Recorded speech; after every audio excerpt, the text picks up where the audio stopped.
Messieurs, la malice et la bêtise, alliés inséparables et sans scrupules, viennent encore de signer, par leur mode opératoire reculé, leur énième crime sur le continent africain. Et elles ne sont pas prêtes de ronger leur glaive assoiffée de sang. Eh bien, Idriss Déby Itno est tombé. Ils l'ont assassiné dans une lâcheté qui n'a d'égal que la misère mentale des deux acolytes habituels. Pour le pouvoir, pour l'un, le mandataire, un pouvoir éphémère, juste le temps d'accomplir les basses besoins du bourreau en chef qui finit toujours par se débarrasser à son tour de l'exécutant servile, le nègre de maison, l'idiot utile. L'Afrique en constitue aujourd'hui un vivier. Triste référence. Pour l'autre, le maître, un pouvoir plusieurs fois séculaire, maintenu par les mêmes méthodes depuis au moins la conférence de Berlin de 1884-1885, mais plus longtemps avant, depuis la malheureuse rencontre entre l'Europe et l'Afrique au XVe siècle. Depuis ces deux dates, eh bien, le commanditaire a pris ses aises dans des pratiques mafieuses dont il a maille à se départir depuis que ces méthodes funestes, défraîchies, lui garantissent confort et domination perpétrée sans trop de peine. Vous l'aurez compris, le malheur de l'Afrique tient à deux catégories de personnages, les ennemis de l'intérieur et les ennemis de l'extérieur. Si le premier, il faut le dire ainsi, est plus insidieux, c'est bien le second qui est le plus vicieux. Cerveau de toutes les opérations d'assassinat, de déstabilisation et de trafic d'influence depuis au moins un siècle en Afrique. De Barthélemy Boganda en 1959 en République centrafricaine, de Kadhafi en Libye en 2012, en passant par Sylvanus Olympio du Togo en 1963, sans oublier François Tombalbaye du Tchad en 1975, Thomas Sankara du Burkina Faso en 1987, Oumiobe en 1958 et Félix Moumié en 1960 du Cameroun. Et la liste est loin d'être exhaustive. La liste des chefs, surtout de l'assassin en chef, il faut le dire comme ça, des libertés pourtant auto-érigées, en pays des droits de l'homme, c'est toujours illustré par sa puissance de nuisance sur le continent de Soundiata Keïta. Cet exterminateur est bien, il faut le dire comme ça, la seule ancienne colonie dont l'apparente et très éphémère prospérité ne tient qu'au système de pillage systématique de l'Afrique, parti d'un concept moribond de France-Afrique, qu'un héros d'un certain 18 juin a savamment mis sur pied au lendemain de la Seconde Guerre mondiale en 1945.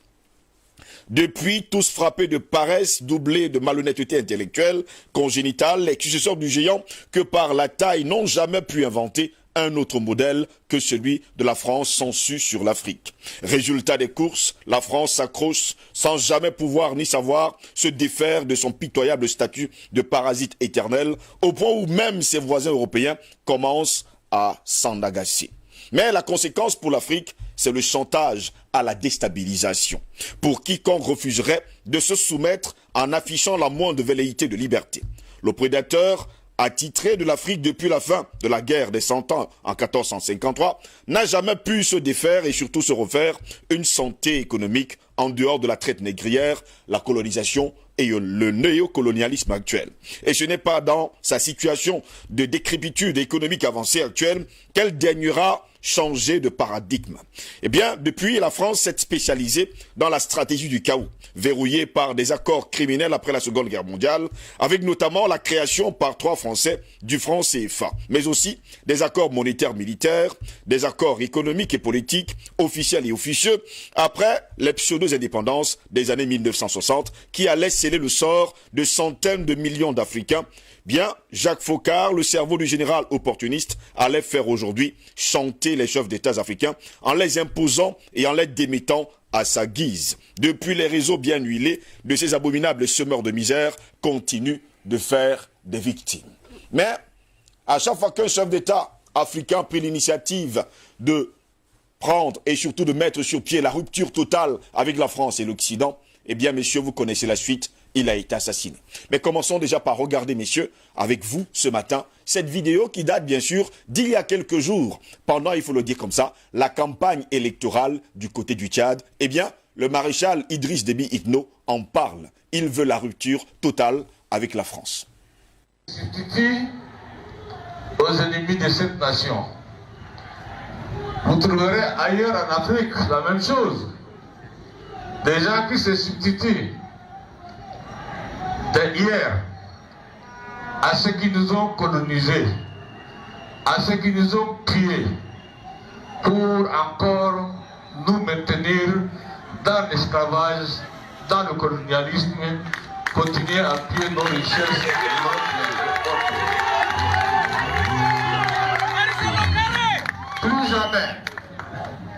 plus jamais et plus jamais, nous Africains, nous devions nous battre. Tous azimuts. Ça ne se donne pas, ça s'arrache. On doit arracher, comme on l'a dit. On doit arracher cela. On doit arracher cela. Aujourd'hui, tous les pays connaissent, beaucoup de pays connaissent des problèmes d'insécurité. Ça vient d'où? Ça vient d'où? C'est tombé du ciel? Financé par qui? Armé par qui? C'est l'extérieur toujours. Donc, toutes les stratégies sont montées pour que le continent n'avance pas. Toutes les stratégies sont montées pour que l'Afrique reste ce qu'elle est aujourd'hui. Et on continue à assassiner les hommes politiques. On continue à assassiner, comme on a assassiné François Tobabaye, qui avait refusé le pétrole, qui a refusé le pétrole de donner à la France et qui a donné aux Américains. Et il avait dit, le jour où signait la convention avec ExxonMobil en son temps, Ponoko, je dis, Ponoko en son temps, à Toba, en 1972, je suis en train de signer mon arrêt de mort. C'est ce qu'il avait dit en son temps. Et exactement, c'est ce qui est arrivé aujourd'hui. Donc, et lorsqu'on écoute justement Idriss Déby Itno dans cet élément, messieurs, on comprend pertinemment que lui-même venait de signer son arrêt de mort.